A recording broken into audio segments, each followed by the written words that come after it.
안녕하세요. 이번 주도 찾아온 각자가 좋아하는 걸 이야기하는 페어리 시간입니다. 오늘은 책을 주제로 얘기를 나눠볼 텐데요. 우선 제 앞쪽에 앉으신 동준 DJ님부터 소개해볼까요? 안녕하세요. 안녕하세요. 저는 한양대 4학년 교통무역공학과 정동준이라고 합니다. 네, 저는 정보사회 미디어학과 20학번 최효승이라고 합니다. 네, 저는 문화콘텐츠학과 21학번 최효정이라고 합니다. 네, 모두 만나서 반갑습니다. 사실 어릴 때부터 지금까지 책을 많이 읽으라는 소리를 정말 많이 들었는데요. 뭔가 읽으라고 강요받으면 정말 읽기도 싫고 지루하게 느껴지는 게 책이잖아요. 하지만 내가 직접 골라서 책을 읽을 때면 뿌듯한 느낌이 들어서 좋은 것 같아요. 우선 첫 순서로 효승님이 책 소개를 시작해 주실 건데요. 음악 먼저 듣고 시작하겠습니다.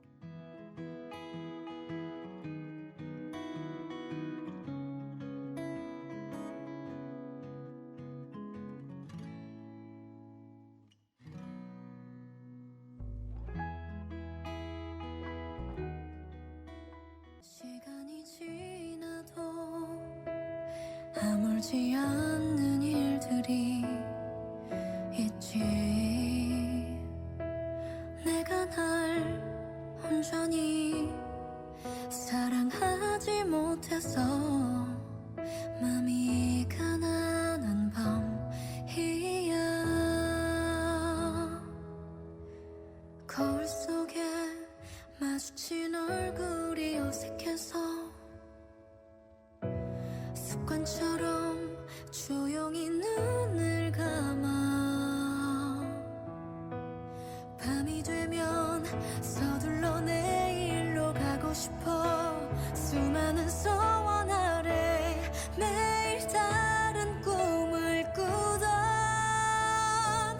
아이는 그렇게 오랜 시간 겨우 내가 되려고 아팠던 걸까. 쌓이는 하루만큼 더 멀어져. 우리는 화해할 수 없을 것 같아.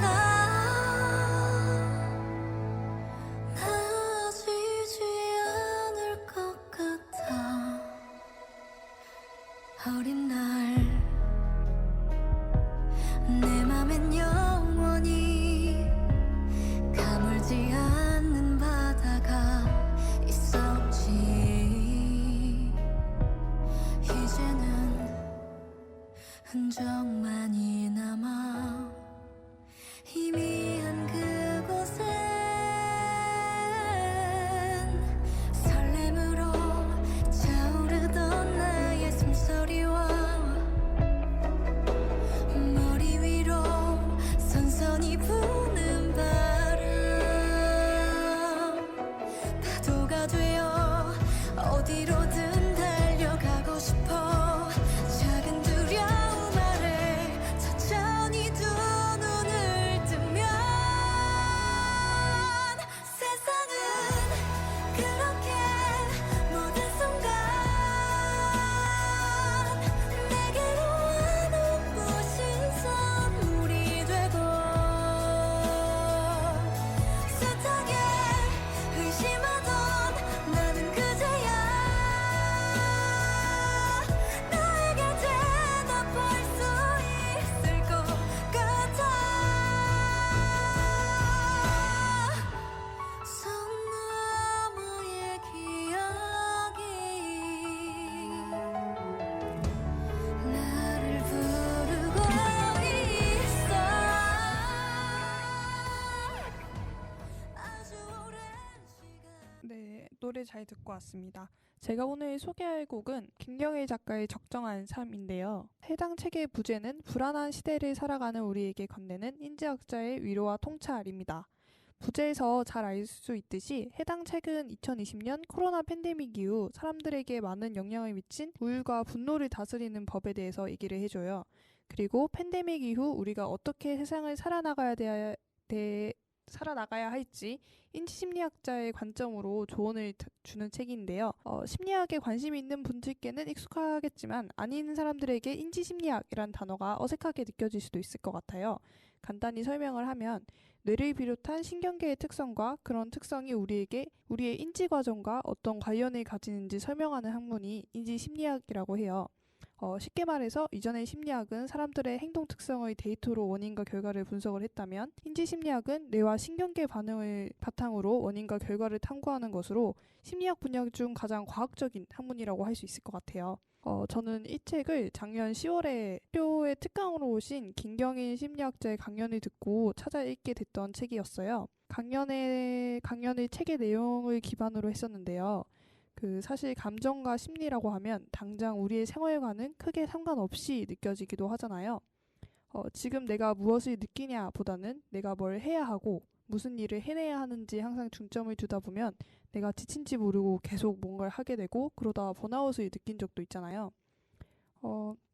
강연에서는 이런 심리의 중요성에 대해서 사례를 들면서 말씀을 해주셨는데요. 심리적 고통과 물리적인 상처를 받았을 때 고통을 받았을 때 똑같이 몸에 영향을 미친다는 게 인상이 깊었어요. 같은 부분이 뇌에서 반응을 하게 된다는 내용이었는데요. 교통사고를 당했을 때의 뇌의 변화와 우리가 큰 시련을 겪었을 때의 뇌의 변화가 동일하다는 연구 결과를 보여주셨는데 보고 나니까 좀 신기하더라고요. 이별을 해도 사실 그게 무슨 대수냐 하고 여기는 경우가 많잖아요. 하지만 감정의 변화는 몸에 분명히 영향을 미쳐서 쉽게 무시하고 넘어가다가는 더 큰 문제로 번질 수 있다고 하시더라고요. 그래서 최근 이별이나 상실을 경험하셨다면 병원에 입원했다고 생각하고 몸을 잘 챙기는 게 중요하다는 조언을 하셨어요. 스스로 힘들더라도 좋은 환경을 제공하려는 노력을 해야 되는데요. 영양소를 골고루 갖춘 음식을 여유롭게 먹고 잠이 올 때 잘 잘 수 있게 적당한 운동도 하고 잠도 잘 자고 이렇게 스스로를 잘 다뤄줘야 한다는 점을 꼭 명심하라고 말씀해 주셨어요. 이렇게 감정의 중요성에 대해서 듣고 나니 심리에 대해서 관심이 생기더라고요. 그래서 읽게 된 책이었는데 배울 점이 정말 많았어요. 그래서 노래 듣고 와서 제가 감명받았던 부분만 간략하게 소개해 드리겠습니다. 이런 빌어먹을 세상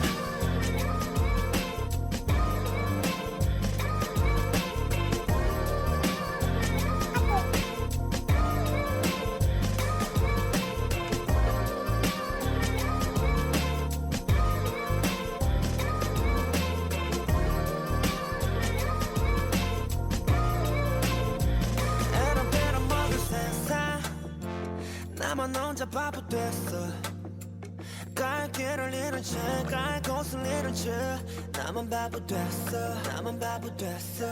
잊어버리자 이렇게 웃어버리자 이렇게 되도 않는 위로를 해봐도 집에 돌아가는 길에 울고 싶어 계속 사라져가는 내 모습을 다시 찾고만 싶어 얼때마다 영화에 나오는 주인공이 왜 내가 될 수 없는지 내 맘은 아주 고민해 너와 하루만 심장 바꿔줄 사람 어디도 없나 이런 빼어먹을 세상 나만 혼자 바보 됐어 갈 길을 잃은 채갈 곳을 잃은 채 나만 바보 됐어 지금부터 fight for my life 나를 위해 fight for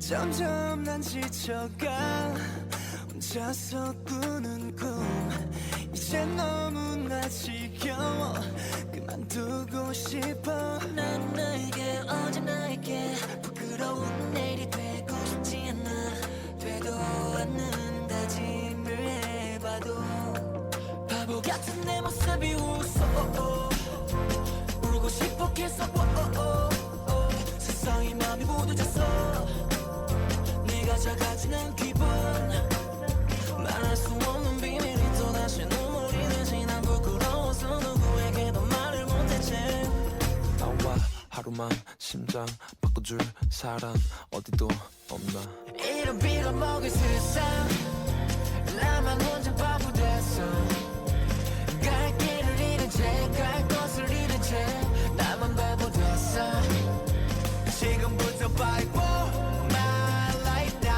fight for my life. 켜진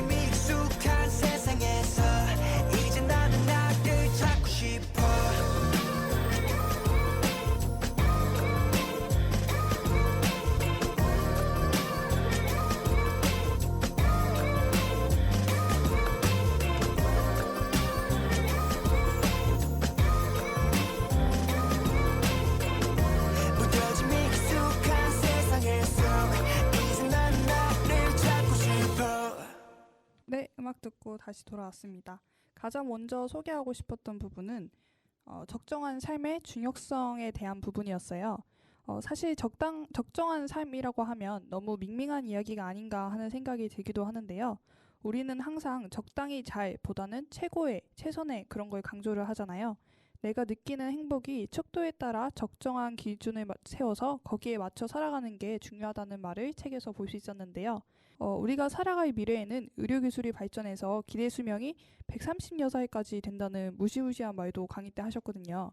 은퇴 연령은 80대인데 그때까지 지치지 않고 번아웃 없이 일하기 위해서는 스스로를 잘 관리해서 항상 삶의 적당함을 유지하는 게 중요하다고 하셨어요. 그래서 자주 행복해야 하고 행복하려면 내가 좋아하는 게 뭔지 잘 알아야 한다고 하는데요. 책에서는 좋아하는 걸 잘 알기 위해서 우리는 want와 like를 구분해야 한다고 해요. 두 단어는 비슷해 보이지만 엄연히 다른데요. want는 사회적으로 추구하도록 자극받아온 것이라면 like는 내가 진짜로 좋아하는 것이라고 하는데요. 타인의 시선에서 벗어나서 혼자 남게 된 순간에도 당당히 좋아하고 원하는 것이 있다면 그걸 알고 채워나가는 자세가 필요하다고 하네요. 이걸 들으시는 분들도 지금 인스타에서 유행하는 음식이 아니라 내가 좋아하는 나만의 레시피가 담긴 음식 또는 내가 입었을 때 유행해서 맞기 때문에 보기 좋은 옷이 아니라 내가 좋아하는 촉감을 가진 스웨터 그런 걸 찾아서 행복하고 충만한 삶 이루길 바라봅니다. 노래 듣고 와서 다음 소개드리고 싶은 행복의 조건에 대해서 이야기해 볼게요.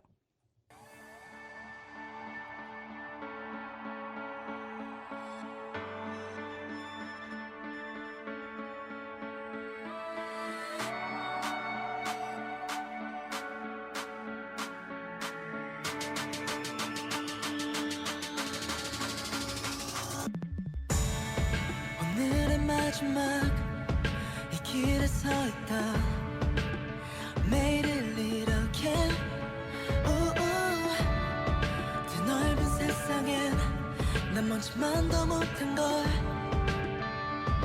잘 알고 있지만 쉬운 일 하나 없는 출구 없는 미로인 듯한 세상 행복은 그냥 말만 있는 거고 우리가 원하는 dream일 뿐이라고 말도 안 되는 얘긴 걸 믿고 싶지도 않아서 Yeah, I just want it simple, simple 나를 숨쉬게 하는 모든 것이 그저 간단했으면 해 내게서 멀리 저 멀리도 보이지 않을 때까지 Baby, cause of my happiness Yeah, I just want it simple, simple I want it simple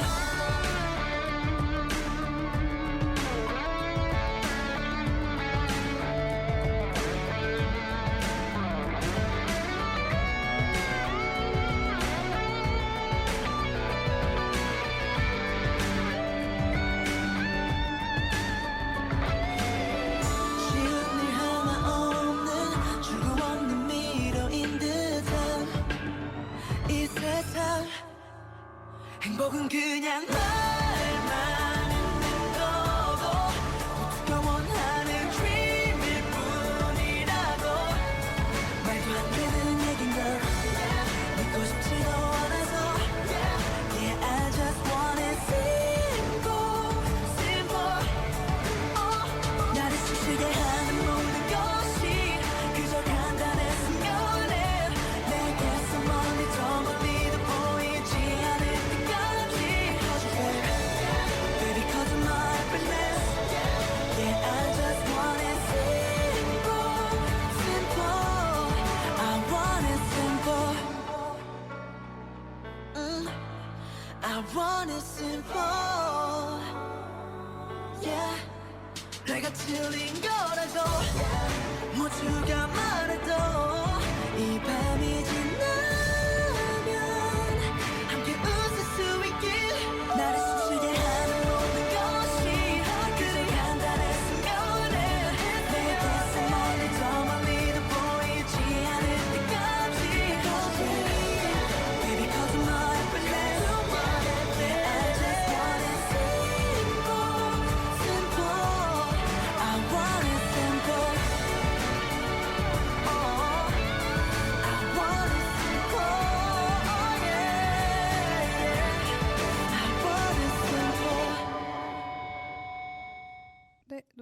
돌아왔습니다. 아까 말씀드린 대로 행복의 공식에 대해서 얘기해 볼 텐데요. 사실 누구나 행복하길 바라지만 행복이 뭐 있지? 그리고 행복하기 위해서 뭘 해야 될까 하는 질문에는 아무 답도 쉽게 나오지 않을 텐데요. 심리학에서 행복에 대해서 다루는 걸 통해서 이 답을 얻을 수 있을 거라고 생각을 합니다. 책에서는 행복의 조건 대신에 먼저 중요한 점이 한 가지 있는데요. 행복을 다룰 때 강조되는 사실은 행복은 강도가 아니라 빈도가 중요하다는 말을 합니다.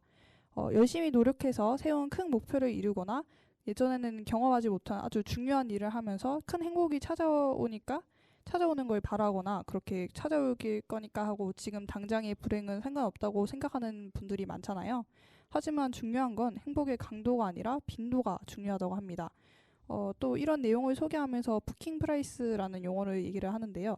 내가 정보에 적을 수 있는 최소 가격을 의미하는데요. 이걸 행복에도 적용해서 행복하고 싶다면 크든 작든 내가 확실하게 좋아하는 행복의 리스트를 찾아서 그걸 자주 인생에 주면서 살아야 행복을 느낄 수 있고 오래오래 행복할 수 있다고 합니다. 그럼 또 다음 질문으로 바로 넘어가게 되는데요. 그럼 그 행복을 이루는 조건에는 뭐가 있을까요? 심리학에서는 퍼마 공식을 통해서 행복의 조건의 5가지를 제시하는데요. 먼저 PERMA 이렇게 약자가 돼 있는데 P는 포지티브 이모션으로 긍정적인 정서를 의미합니다. 기쁨, 따뜻함, 신나고 포근하며 짜릿해서 입꼬리가 슬며시 올라가는 기분을 의미하는데요. 그리고 E는 인게이지먼트로 몰입감을 의미합니다. 시간을 가는 줄 모르고 빠져있는 상황을 의미하죠. 그리고 R은 릴레이션십, 관계를 의미해서 친밀감이 있는 시간을 갖고 사람들이 존재하는 것을 의미합니다. 그리고 M은 미닝으로 의미 있는 삶, 보람 있고 값진 일의 행복감을 의미합니다. 그리고 A는 성취로 경쟁이 아닌 자신의 목표를 의미하는데요.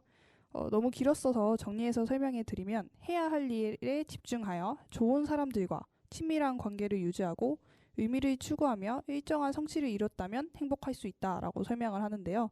5가지 조건이 쉬우면서도 어려운 것 같아요. 그래도 앞선 내용을 지키면 어떤 상황이든 행복해질 수 있다고 하니까 듣는 분들도 노력해 보시고 채울 수 있는 부분을 어떻게 채울지 그리고 그 부분을 못 채웠다면 뭐가 방해가 되고 있는지 살펴보면서 한번 조건에 맞춰보도록 노력해 보는 것도 좋을 것 같아요.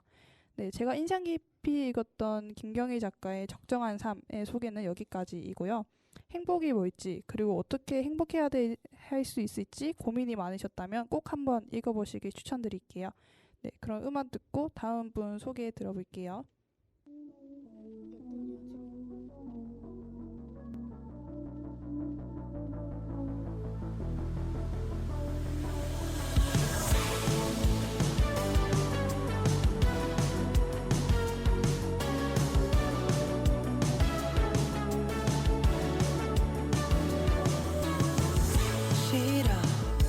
싫어하면 싫어지면 좋겠어. 좋아하면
추천 잘 들었습니다. 적정한 삶이라는 책에 있는 내용들을 간략하게 소개해 주셨는데요.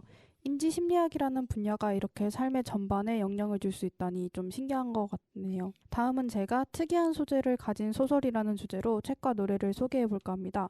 책의 매력은 아무래도 제가 읽어가는 속도에 맞추어 책 속의 세계가 펼쳐지는 거라고 생각을 하는데요. 특이한 소재를 담고 있는 소설은 이런 특징 때문인가? 웬만한 영화나 드라마보다 더 몰입하게 되는 것 같아요. 우리나라에서 살고 있는 성인이라면 아무래도 책과는 조금 거리 있는 생활을 하고 있을지 모른다는 생각이 드는데요. 제가 오늘 추천하는 책들은 다 분량이라든지 문체가 평소 책을 많이 안 읽던 분들도 어렵지 않게 몰입할 수 있는 책들이니까요. 한 번쯤은 찾아보시는 걸 추천드립니다. 그럼 첫 번째 소개로 넘어가 보겠습니다. 제가 처음으로 고른 소설은 구병모 작가의 파과라는 소설인데요. 우선 이 책을 집필하신 구병모 작가님은 위저드 베이커리라는 청소년 문학으로 처음 데뷔하신 작가님입니다. 저도 중학교 때쯤 이 위저드 베이커리와 피그말리온 아이들이라는 청소년 문학으로 처음 이 작가님의 작품을 접했는데요. 대학생이 되고 도서관에 갔다가 같은 작가님이 이 파과라는 작가님의 소설인 이 파과라는 책을 우연히 읽게 됐습니다. 나중에 이 작품들이 전부 다 같은 작가님 소설이라는 걸 알고 정말 놀랬던 기억이 있는데요. 이 파과라는 책은 청소년 문학이 전혀 아니거든요. 60대 여성 청부업자가 주인공으로 등장하는 소설인데요. 60대가 살인 청부업자라니 정말 묘하기도 하고 이질적인 느낌도 드는데요. 하지만 이 책의 첫 장면을 읽으면 이 설정에 바로 설득될 수 있습니다. 일상적인 지하철의 장면을 쭉 서술하다가 문득 지나가듯 서술된 한 중년의 여인이 자연스럽게 틈을 비집고 들어와 한 중년의 남성을 처치하는 장면이 이 소설의 첫 장면입니다. 사실 매체에서 여성 킬러라는 컨셉은 꽤 많이 소비되어 있는 이미지잖아요. 최근 넷플릭스에서 공개한 길복순이라는 영화에서도 업계 탑으로 불리는 길복순이라는 여성 킬러에 대한 이야기를 담고 있잖아요. 사실 이렇게 자주 등장하는 여성 킬러는 보통 펀펀파탈적인 특성을 가진 캐릭터가 많아요. 하지만 이 소설은 굳이 주인공인 조각을 매력적으로 혹은 이상적인 매력을 부각시키려고 하지 않습니다. 담담하게 이 인물이 겪게 되는 노화의 과정과 함께 상실로 인한 감정의 동요를 보여주는데요.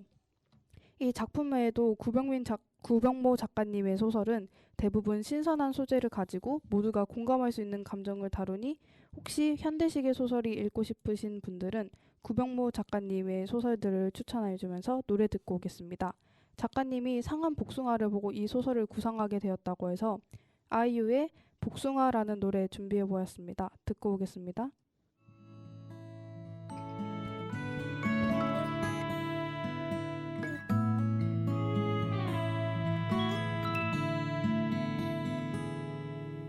자꾸 눈이 갔네 하얀 그 얼굴에 질리지도 않아 넌 왜 슬쩍 웃어줄 땐 나 정말 미치겠네 어쩜 그리 예뻐 baby 뭐랄까 이 기분 널 보면 마음이 저려오네 뻐근하게 어떤 단어로 널 설명할 수 있을까 아마 이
네, 다음은 이휘주 작가의 환상통이라는 소설을 소개해 볼 텐데요. 이 소설은 가장 특이한 형태의 사랑이라는 아이돌에게 가지는 팬의 사랑을 소재로 하고 있습니다. 배우를 좋아하는 사람, 밴드를 좋아하는 사람, 드라마를 좋아하는 사람 등 팬이라는 집단은 어디에도 있지만 가장 열광적이고 사람 자체를 사랑하기 위해 애쓰는 집단은 아이돌 팬이라는 집단이라고 생각을 하는데요. 이 소설은 그런 팬의 사랑을 굉장히 사실적으로 풀어갑니다. 소설은 3명의 관점에서 진행이 되는데요. 첫 번째 1부에서는 M이라는 한 팬의 이야기가 담겨 있습니다. 열정적으로 자신이 좋아하는 아이돌의 스케줄을 찾아다니고 거기서 느낀 자신의 감정을 자세하게 글로 써내려가는 인물입니다. 1부는 이렇게 팬이 아이돌을 좋아하는 감정을 1인칭으로 자세하게 풀어가는데요. 반면 2부는 이 M이라는 인물이 공개 방송에서 만나게 된 또 다른 팬인 만옥이라는 인물을 중점으로 다룹니다. 처음에는 M의 시선에서 3인칭으로 만옥을 묘사하다가 점차 만옥의 관점으로 바뀌어 가는데요. 같은 그룹에 같은 사람을 좋아하는 두 인물이지만 만옥과 M은 전혀 다른 방식의 감정과 행동들을 보여줍니다. 물론 M은 대학교 휴학생이고 만옥은 19살 고등학생이라는 차이가 있긴 하지만 둘은 열정을 제외하고는 정말 다른 모습을 보여줍니다. 마지막 3부는 앞서 등장한 만옥을 좋아하는 동급생 남자의 관점에서 진행되는데요. 어쩌면 대부분의 사람들은 이 남자의 관점과 유사하게 이 책을 읽었을 것이라고 생각이 돼요.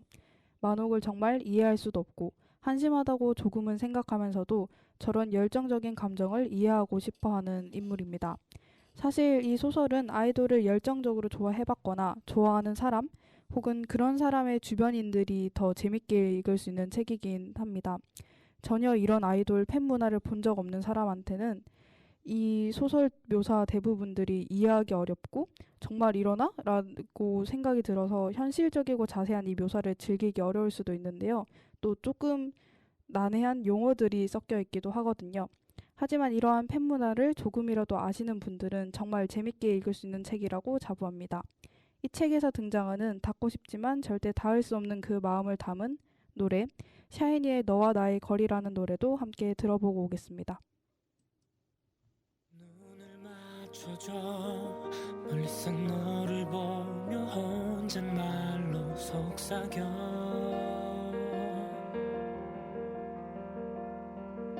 그저 한 번 웃어줘 네 얼굴만 봐도 난 견딜 수 있어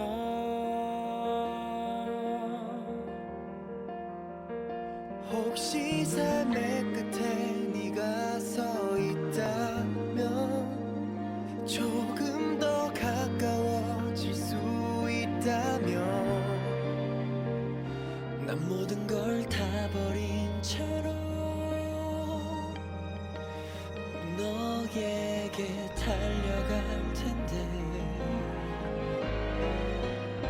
손을 더 뻗어도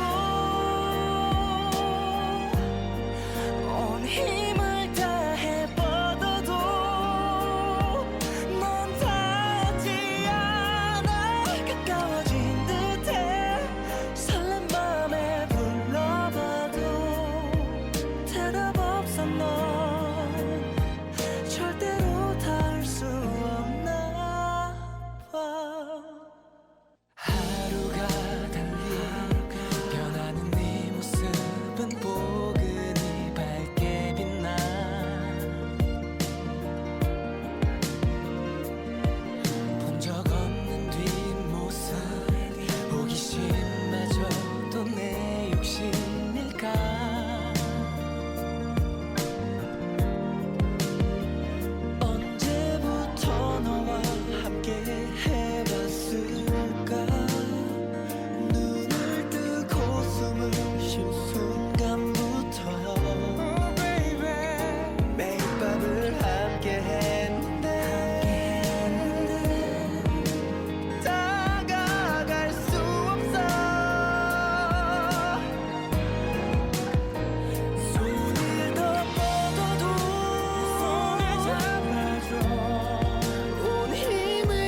여기까지는 제가 단권으로 된 책을 추천했는데요.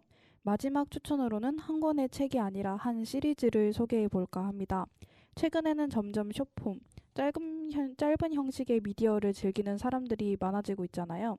이 트렌드에 맞춰서 은행나무라는 출판사에서 200자 원고지에 300자에서 400자의 분량이 되는 단편 소설을 속도감 있는 형식의 은행나무 노벨라라는 시리즈를 냈더라고요. 얼마 전에 강릉으로 1박 2일로 여행을 간 적이 있는데요. 북카페에서 이 시리즈의 책을 전시한 거를 보고 저도 알게 된 시리즈입니다. 그 북카페에 들리게 된 것도 여행 일정 사이에 한두 시간 정도 틈이 생겨서 가게 된 거였는데요. 그 짧다면 짧은 시간에 정말 몰입해서 한 권을 다 읽을 수 있는 장점이 있는 책이더라고요. 제가 읽은 건 이 시리즈 중에 7번째 책인 구의 증명이라는 소설이었는데요. 이 소설을 읽으면서 느낀 게 이 시리즈의 책들은 대부분 특이한 소재와 주제를 속도감 있게 다루고 있다는 점이었어요. 제가 읽은 이 구의 증명이라는 소설은 자신이 사랑하던 사람이 먼저 죽은 주인공이 그 사람의 죽음과 그 상실을 어떻게 증명해 나가는지를 보여주는 책입니다. 사실 이렇게 표현하면 좀 아름다운 사랑 얘기일 것 같지만 소재가 조금 카니발리즘이라고 해서 약간 인육을 먹는 표현이 포함되어 있는 책이기도 해요. 물론 도덕적인 관점에서는 정말 잘못되고 끔찍한 일이긴 하지만 이거는 문학 속에서 사용하는 표현이자 그 죽음을 애도하는 방식에 대한 표현이니까요. 한 번쯤은 이 책을 소재를 두려워하지 말고 읽어보시기를 바랍니다. 아까 제가 말씀드린 것처럼 이 시리즈 내에서는 정말 다양하고 많은 이야기가 있으니까요. 오래 품을 들여 책을 읽는 게 부담스럽고 한 권을 다 읽지 못하고 내려놓는 게 아쉬워서 차마 책을 시작할 엄두를 못 내고 있는 사람들이 있다면 이 시리즈 한번 추천해 보겠습니다. 마지막 노래는 박소은의 너는 나의 문학이라는 노래 듣고 오면서 다음 주자인 동준 DJ에게 책 추천 넘기도록 하겠습니다.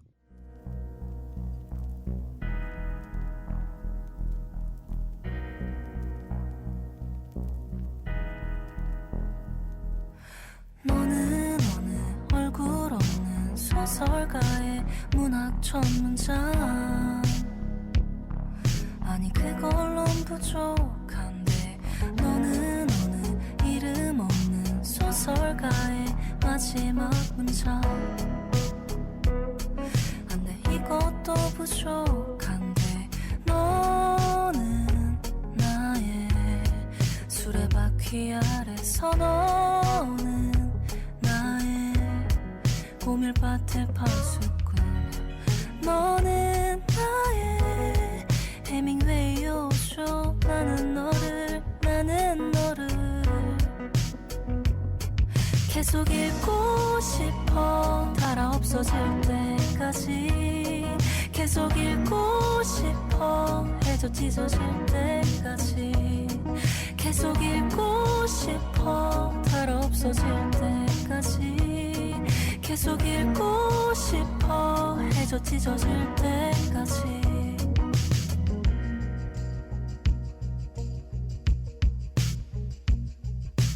너의 말은 시가 되어 텅 빈 책에 받아 적히고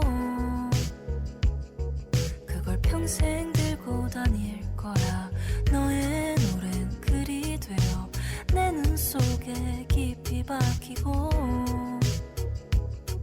모두 너를 듣게 될 거야 너는 나의 노르웨이 예수 너는 나의 데미안 너는 나의 설명할 수 없는 책 나는 너를 계속 읽고 싶어 달아 없어질 때까지 계속 읽고 싶어 해져 찢어질 때까지 계속 읽고 싶어 달아 없어질 때까지 계속 읽고 싶어 해져 찢어질 때까지 계속 보고 싶어 달이 넘어갈 때까지 계속 넘기고 싶어 해가 떨어질 때까지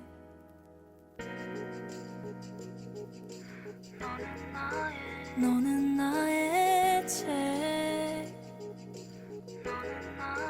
너는 나의 문학 마지막 문장 너는 내 첫 문장. 이제부터 제가 이야기해 보도록 하겠습니다.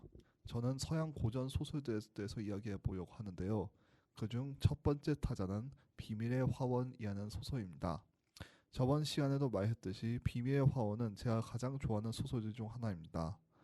미국의 프란시스 호치슨 버넷이 1909년에 쓴 이 소설은 부모님이 돌아간 한 영국인 소녀가 친척의 저택에 지내게 되며 벌어지는 일들을 다루고 있는데요.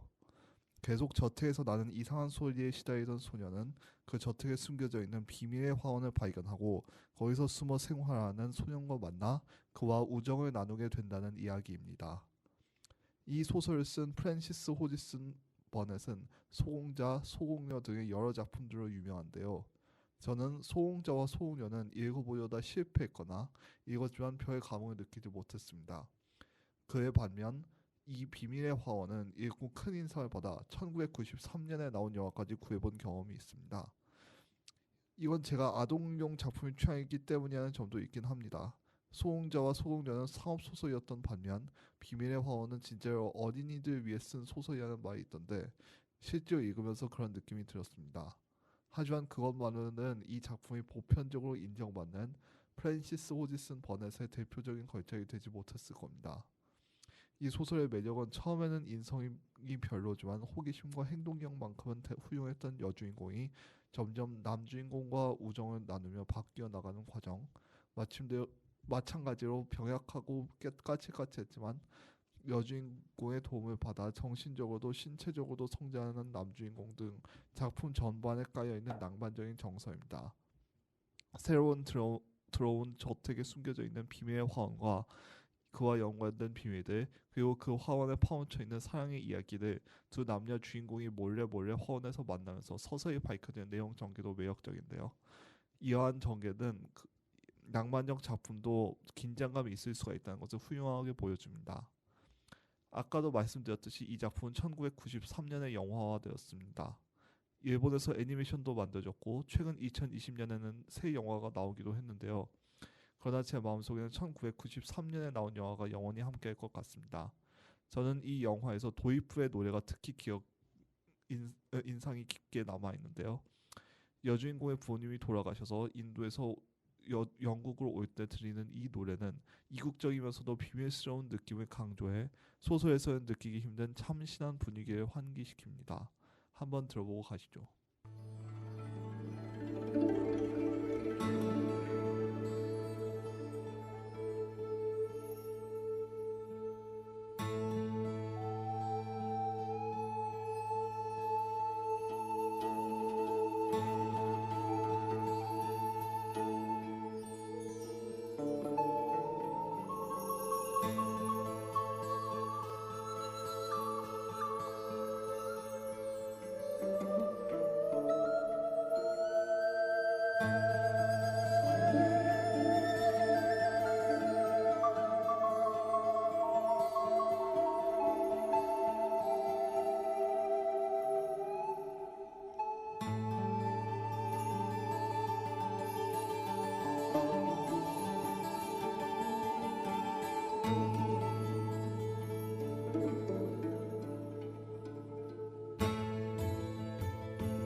다음 이야기해볼 책은 피노키오입니다. 피노키오는 이탈리아의 카를로 크로디라는 작가가 1883년 발표한 동화로 원제는 피노키오의 모험 꼭두각시 이야기입니다. 제페토라는 이름의 목수가 자식으로서 만든 피노키오라는 이름의 나무 인형이 겪는 모험담을 다룬 이 책은 세계에서 가장 많이 팔린 책 중 하나입니다. 피노키오는 특이하게도 그 유명함과 대비되게 소설 내용에 대한 오해가 굉장히 많은 축에 속하는 작품입니다. 통설과는 달리 피노키오와 제페토 할아버지를 삼킨 건 고래가 아니라 상어라는 점이 대표적입니다. 더 유명한 사례로는 피노키오는 거짓말을 하면 코가 기어지는 게 핵심이다 라는 부분인데요. 사실 원래 피노키오에서 거짓말하면 코가 기어지는 건 작품 초반의 한 부분에서만이었습니다. 이러한 오해들이 퍼진 원인들로는 여러 가지가 있겠지만 가장 큰 원인들 중 하나는 해당 소설을 원작으로 한 디즈니 작품의 유명세입니다. 본래부터 디즈니는 어떤 작품을 재창작할 때 원작의 원형을 알아볼 수 없을 정도로 뒤틀어 버리는 경우가 많은 걸로 유명한데 이 작품 또한 예외가 아닙니다. 그렇게 사람들의 인식 속에서 파란 요정은 금발이 되었고 원래 작품 초반에 주인공한테 살해당해 이후에 유령으로 등장하는 귀뚜라미는 귀여운 감초 캐릭터가 되었으며 서리향했던 인형극 단장은 악역이 되었습니다. 원전에서 피노키오라는 주인공에 대해 가장 강력하게 부각되는 특징은 진짜 아이가 아닌 나무 인형이라는 점입니다. 피노키오가 나무 인형이라는 점은 단순히 작품 전개를 이끌어가는 특성일 뿐만이 아니라 작품 전체의 주제와 연관이 깊은데요. 일단 원래 피노키오는 작품 초반에는 객관적으로 별로 좋은 성격이 아닙니다. 자신에게 충고를 하는 귀뚜라미를 죽여버릴 뿐만 아니라 겉옷을 팔아 교과서를 마련해 학교에 갈 수 있게 해준 아버지의 기대를 배신하고 그 교과서를 팔아본 돈으로 서커스를 보러 가는 캐릭터입니다. 저는 어릴 때 피노키오를 디즈니 애니메이션과 같은 파생 작품들에서 묘사되는 것과 같이 꿈과 희망이 가득한 모험담으로 생각하며 이 책을 집어줬는데요. 피노키오가 벌이는 막장 행각들을 작가가 제정신을 보고 작가가 제정신인지 의심을 했었던 기억이 나네요. 실제로 작품 중간에 작가가 편집부가 제대로 원고를 지급 안 해 피노키오가 사기당하고 목매달려 사망하는 내용을 작품을 끝내야 한 적이 있는데 만약 그렇게 끝났으면 이 작품은 말 그대로 정신나간 작품으로 남았을 겁니다. 그러나 독자들의 열렬한 호응으로 인해 이 소설은 그러한 결말에 맞지 않았습니다. 피노키오는 이후 여러 모험을 하며 성장하고 점점 성격이 올곧아지는데요. 다른 인형들 대신 스스로가 희생하려는 용기를 보여주기도 하고 열심히 공부해 전교 1등을 차지하기도 합니다. 그러면서도 중간중간 계속 잘못된 길에 들어 당나귀가 되어 끌려가는 등 고난을 겪기도 하지만 결국에는 올바른 길로 방향을 바꿔 나갑니다. 그렇게 꾸준한 모험을 통해 성장한 피노키오는 결국 진짜 인간이 된다는 것이 소설 피노키오의 줄거리인 것입니다. 피노키오는 그림 형제들의 동화들처럼 민담에서 비롯된 것도 아니고 한스 크리스티안 안데르센의 동화들처럼 단편인 것도 아닙니다. 그럼에도 불구하고 이 작품은 수많은 사람들이 알고 있는 이례적인 작품인데요. 그에 따라 피노키오는 지금까지 계속해서 미디어 믹스가 나왔습니다. 당장 작년에만 디즈니의 피노키오 실사화 영화와 기에르모 델 토로의 피노키오 영화가 나와 화제가 되었습니다. 그럼에도 피노키오 하면은 역시 디즈니의 원작 애니메이션이 가장 유명할 텐데요. 특히 해당 작품에서 나오는 When You Wish Upon a Star 이라는 이름의 곡은 말 그대로 디즈니를 상징하는 곡이 되었습니다. 많은 디즈니 애니메이션 영화들이 시작할 때 이 곡을 오프닝 곡으로 사용하기 때문이지요. 많은 사람들이 그 제목은 몰라도 해당 곡조가 뇌에 각인되어 있을 것입니다. 한번 들어보고 가도록 합시다.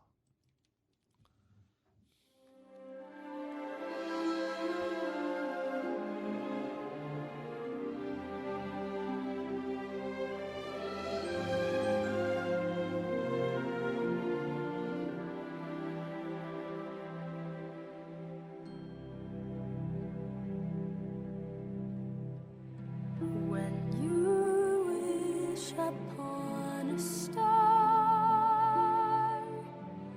makes no difference who you are. Anything your heart desires will come to you. If your heart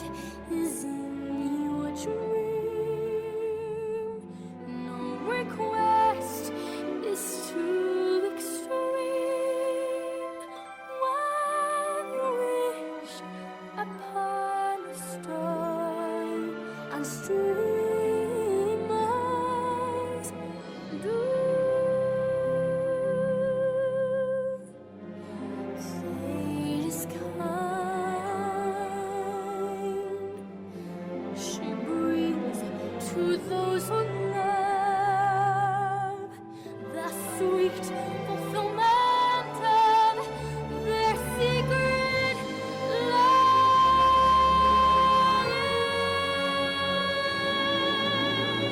Like a bolt out of the blue,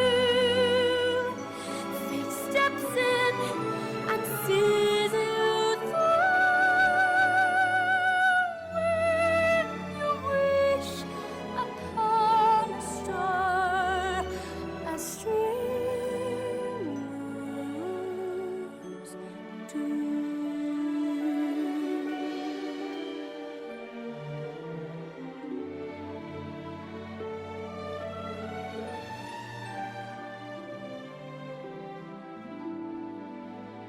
Fate is kind. She brings to those who love the sweet fulfillment of the secret longing.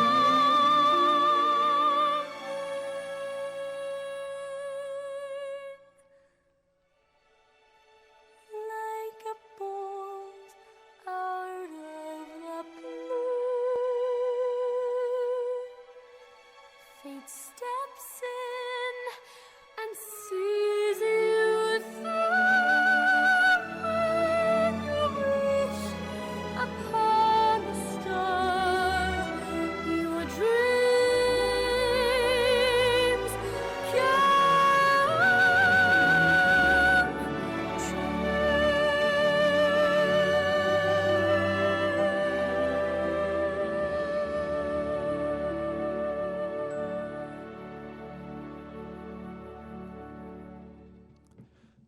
마지막으로는 비밀의 숲 테라비시아라는 소설에 대해 이야기해보도록 하겠습니다.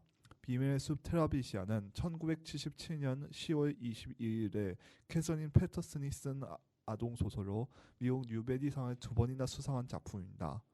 이 소설은 한 소년과 소녀가 마법의 숲에서 모험하는 내용을 다루고 있는 작품인데요. 디즈니에 의해 2007년에 영화화도 된 이 작품은 앞의 두 작품들보다는 덜 유명하긴 하지만 나름대로 여러 국가들의 교과서에도 실렸을 정도로 유명한 작품입니다. 이 책에 대해서는 사실 자세히 말하기 좀 난감합니다. 왜냐하면 유쾌한 판타지 소설처럼 보이는 이 소설의 가장 큰 특징은 겉으로 보이는 책의 느낌과 실제 책을 읽을 때의 느낌이 확연히 다르다는 점 때문입니다. 웬만하면 직접 읽어보시는 게 좋겠지만 간단하게 설명하자면 이 책은 어린이들의 현실적인 인간관계를 다루는 이야기입니다. 신비의 숲에서 일어나는 여러 일들은 작중 등장인물들이 평소에 겪는 일상과 밀접한 연관성이 있는데요. 주인공들은 어른들과 다투기도 하고 반에서 왕따를 주도하는 상급생과 맞서기도 하는데 이러한 그들이 일상에서 겪는 문제들은 테라비시아에서 모습을 바꾸어 드러냅니다. 그렇게 주인공들의 일상생활과 비밀의 숲에서의 몸이 서로 대칭되어 전개되는 모습을 보는 것이 이 작품의 묘미입니다. 이 책은 책이 쓰였을 당시, 즉 1970년대 시대상이 강하게 담겨 있습니다. 1970년대 미국은 말 그대로 혼란스러웠는데요. 1960년대까지 계속되었던 호황기는 끝이 났으며 베트남 전쟁은 끝날 기미를 보이지 않은 채 끊임없이 사람들의 목숨을 갉아먹고 있었습니다. 이런 어수선한 사회 분위기에서 1968년부터 시작된 68 혁명의 여파로 미국에서 히피 문화가 퍼져나가기 시작했으며 두 번의 세계대전에서도 변하지 않았던 보수적 사회 분위기가 무너져 내려가고 있었습니다. 그에 따라 본격적으로 세상이 근대에서 현대로 넘어가게 되었는데요. 그 이전까지 당연하다고 여겨졌던 사회 질서가 도전받기 시작했으며 흑인 민권운동, 여성 인권운동이 활발해졌고 기존까지의 예술관과 역사관 등의 물음표가 붙기 시작했습니다. 그러한 사회 분위기는 당대 수많은 작품들에 스며들었는데 이 작품 또한 마찬가지입니다. 이 작품의 주인공이 짝사랑하는 선생님은 여성인데 청바지를 입었다는 이유만으로 히피 같아 보인다. 왠지 독립적일 것 같다라며 사람들이 비판적인 시각을 드러내는데 이는 그 당시에는 물론이고 아직까지도 보수적인 성격이 굉장히 강한 미국 시골에서 도시에서 퍼져나가고 있던 히피 문화에 대한 반감과 여자가 청바지를 입는 것조차 허용되지 않았던 당대의 구시대적인 가치관을 보여줍니다. 주인공들은 상상력이 다른 사람들보다 풍부하다는 이유만으로 따돌림 당하며 주인공 주변의 인물들이 가정폭력 등에 시달리는 모습은 당시 사회에 만연했던 폭력을 단편적으로 보여줍니다. 한편으로는 남주인공이 짝사랑하는 선생님이나 도시에서 내려온 여주인공의 모습을 통해 독자는 활발하고 독립적인 여성상이 등장하기 시작했다는 점 또한 배울 수 있습니다. 이 소설의 주제는 창의성인데요. 제가 처음 이 소설을 읽었을 때 실망했었던 기억이 납니다. 저는 개인적으로 판타지 모험 활극을 좋아하는데 당시에 마침 개봉했었던 이 소설을 원작으로 한 영화에서 마치 이 작품이 나니아 연대기나 반지의 제왕 같은 작품을 홍보했기 때문입니다. 그에 따라 해리포터 시리즈 같은 작품을 기대하고 책을 집어든 저는 책 내용이 영화와 광고와는 완전히 생판 다른 내용임을 알아보고 실망을 금할 수 없었습니다. 그러나 작품 결말 보고서는 눈물을 흘리지 않을 수 없었는데요. 이 작품은 아이들의 상상력과 그의 중요성을 역사하는 작품입니다. 주역들은 아무리 힘든 일상도 상상력과 우정을 통해 이겨내며 더 나아가 그들의 상상력을 다음 세대로 계승시키며 우정을 이어나갑니다. 주인공은 비극을 겪고 그로 인한 죄책감에도 시달리지만 결국 성장한다는 것이 이 소설의 핵심적인 내용입니다. 이제 그 2007년에 만들어진 이 소설의 영화의 노래를 한번 들어보도록 하겠습니다.